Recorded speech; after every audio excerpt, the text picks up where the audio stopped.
श्रमं विना न किमपि साध्यं यन्त्रकलाकौशलभिया जयति जयति विद्यासंस्थान जयति जयति श्रमं विना न किमपि साध्यं। डॉक्टर इंजीनियर संजय सक्सेना साहब, माँ भारती के मंच पर डॉक्टर सक्सेना साहब, आपका बहुत बहुत स्वागत है साहब। हम दुनिया बदल देंगे तेरी चाहत में। अब हम लोगों की चाहत तो नेशन फर्स्ट भी है and दुनिया को स्वर्ग कैसे बनाया जाए, इस स्वर्ग में जाने की जो चाहत है लोगों की, इस दुनिया भी स्वर्ग बन सकती है कि इस देश में या दुनिया भर में अच्छे लोगों के बीच में यूनिटी कैसे आए। आपने देखा है, आप जानते भी हैं कि हम कहते हैं कि हिंदुस्तान का डीएनए एक था, मगर इतने डिवाइड हो गए हम लोग। आज से नहीं, 10,000 साल से यही कहानी चल रही है। तो डीएनए एक होने से तो प्रेम नहीं बढ़ता, इसी तरह से धर्म एक होने से भी कोई यूनिटी नहीं आती। नेशन फर्स्ट की बात मोदी जी करते हैं और अपना काम ईमानदारी से उन्होंने किया भी 10 साल, मगर आपने देख लिया कि 400 पार का क्या मखौल उड़ाया जा रहा है इस देश में। कास्ट भी माने नहीं रखती है। तो सर, मुझे ये लगता है कि इंटीग्रिटी मीटर से यूनिटी आ सकती है। मुझे लगता है कि वर्तमान में जो परसेप्शन बनाते हैं उनकी क्या इंटीग्रिटी है, वो अगर जन सामान्य के संज्ञान में आ जाए तो निश्चित रूप से दूध का दूध और पानी का पानी हो जाए। सही परसेप्शंस जन सामान्य के दिमाग में कैसे आए,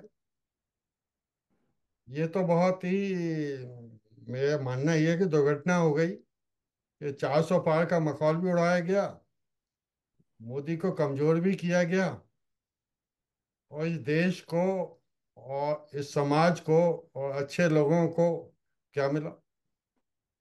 सक्सेना साहब, आप तो जानते हैं कि 60% लोग मोदी को वोट नहीं देते।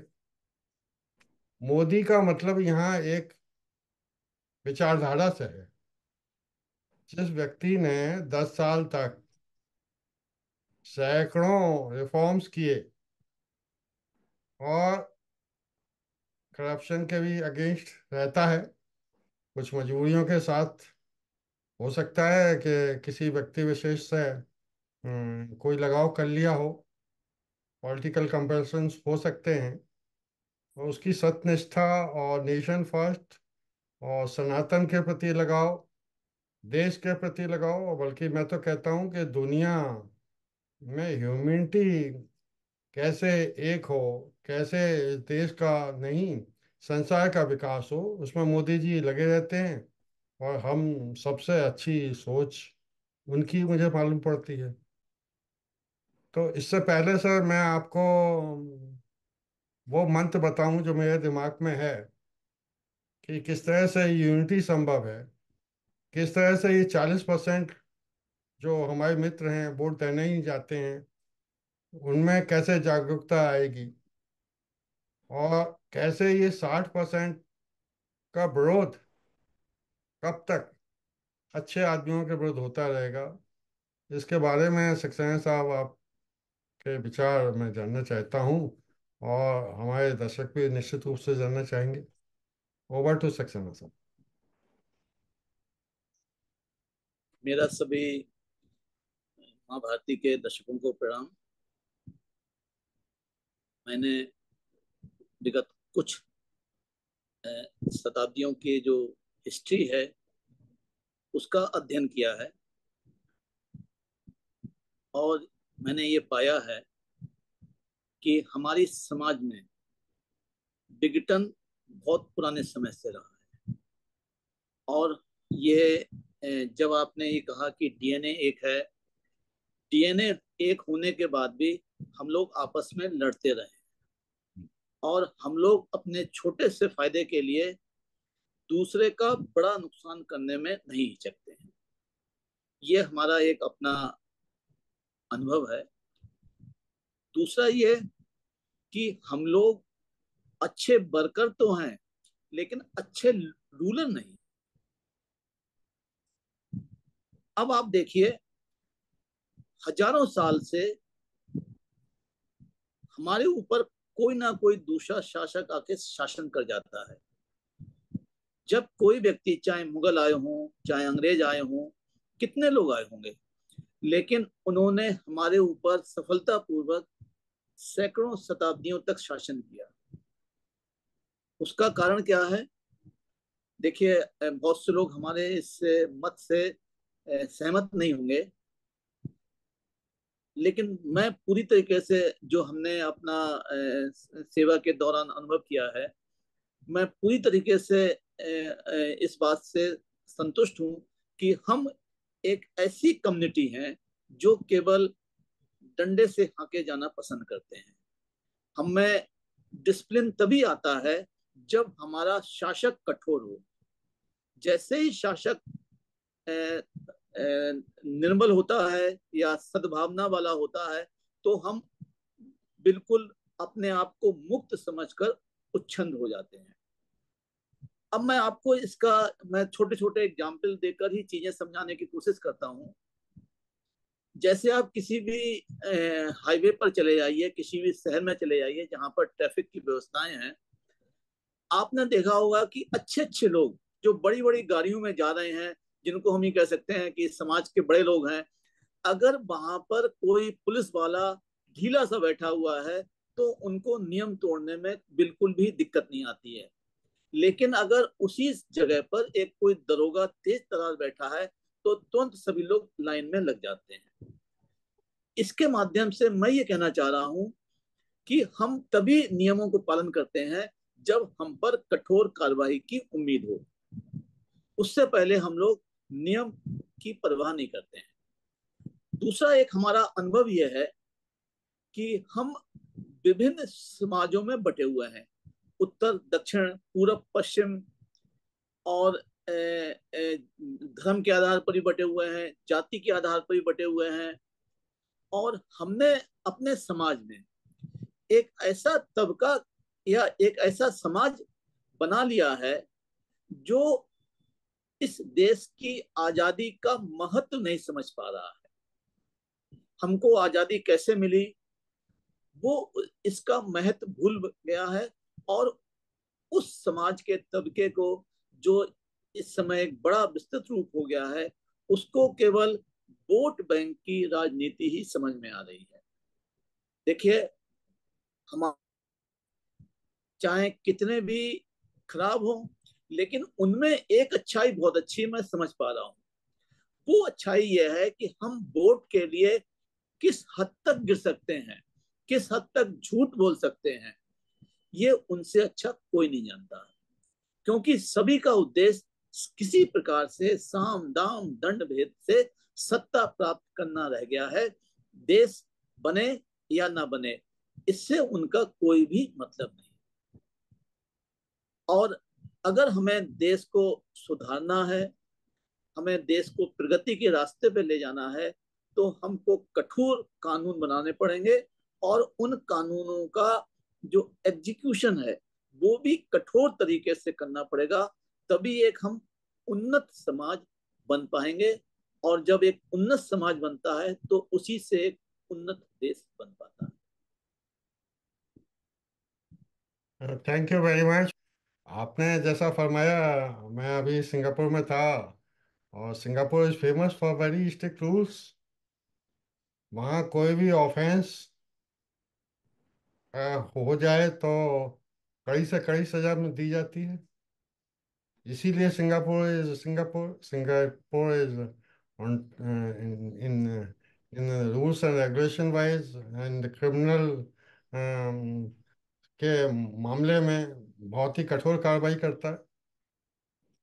मगर सर मेरा मानना ये है कि ये जनता और जो अपोजिशन और जो मीडिया है ना, अब मोदी जी ने भी कानूनों को थोड़ा कड़ा किया। अब जनता में मैसेज ये गया, ये तो वही डिक्टेटर है, इसको 400 पार कर दोगे तो ये कानून और कड़े कर देगा। तो आप ये देखिए कि अच्छे भले लोगों ने मोदी को वोट नहीं दिया, वही 400 पार नहीं होने दिया, और 40% ही मुश्किल से वोट रूलिंग पार्टी को, भाजपा को मिल पाए। तो सर मेरी सोच इस बारे में ये है, ठीक है कि कठोर नियम कानून होने चाहिए, मगर उससे भी जरूरी ये है कि जो इम्प्लीमेंट कर रहा हो वो भी तो उसको ईमानदारी से इम्प्लीमेंट करे।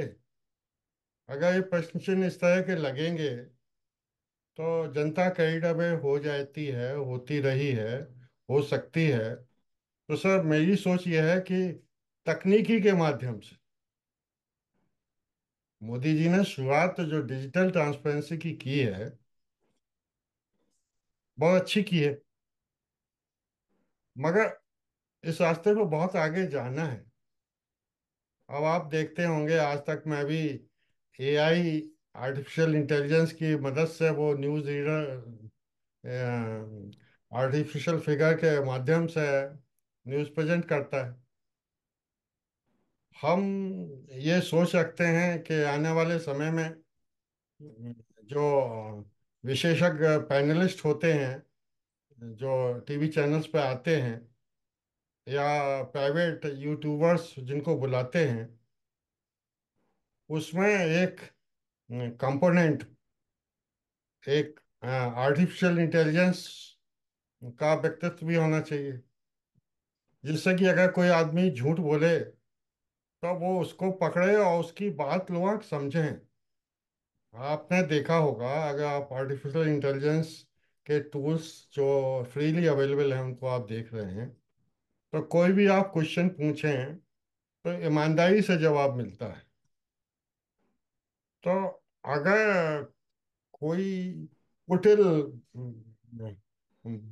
बुद्धि से या कुटिल मानसिकता से कोई प्रेजेंटेशन कर रहा हो तो उसकी रोका टोकी तो होनी चाहिए। मुझे तो ये टीवी चैनल्स के डिस्कशन में बड़ा खराबी बात ही रहती है कि जो एंकर है वो दोनों की सुनेगा और कुछ कंक्लूड नहीं करता है। तो सर मेरी तो सोच ये थी कि ट्रांसपेरेंसी चाहे इंफ्रास्ट्रक्चर की हो चाहे किसी की भी हो, ट्रांसपेरेंसी तो आपको लानी ही पड़ेगी, और ट्रांसपेरेंसी धीरे धीरे आएगी। आर्टिफिशियल इंटेलिजेंस का विकास जो है हो रहा है, और ये गजब के चेंजेस दुनिया भर में लाएगी। बहुत दिनों तक ऐसा नहीं होगा कि अमेरिका में ट्रम्प ही या हैरिस ही को योग्य माना जाएगा। दुनिया में सबसे योग्य कौन है उसकी पहचान आर्टिफिशियल इंटेलिजेंस की मदद से हो सकेगी। मेरी ये भी सोच ये है सर कि जो रूलिंग पार्टी है, आप तो अपने सोसाइटी के एसोसिएशन वगैरह में भी देखते होंगे, RWA वगैरह में भी, कि दो गुट हो जाते हैं और आपस में लड़ते हैं, माहौल खराब होता है, आगजनी होती है। बांग्लादेश में भी आपने देखा कितनी आगजनी कर दी। छोटा सा ही तो मुद्दा था कि वो जो फ्रीडम फाइटर्स को रिजर्वेशन देने की बात थी बांग्लादेश में, उसका मेरी सर सोच ये है कि ये टोटली बैन होनी चाहिए इस टैक्स, और इसकी जगह ई वोटिंग चैनल खोल देने चाहिए।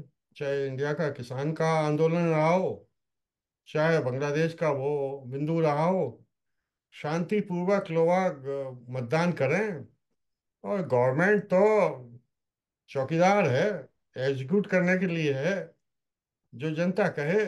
वो मान ले। इसमें गवर्नमेंट गिरने का तो सवाल ही नहीं है। जो मेजोरिटी है वो ही उसको एग्जीक्यूट करेगी। वो एग्जीक्यूटिंग एजेंसी है।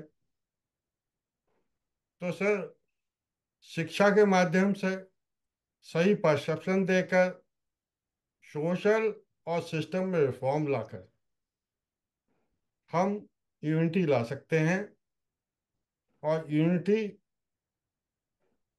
60%, यूनिटी का स्तर अगर 60% भी हो जाए इस देश में, इस दुनिया में सर, 80-90% अच्छे लोग हैं। मेरी सोच ये है, 80 मान लीजिए, आप 70 मान लीजिए, 60% तो निश्चित रूप से हैं।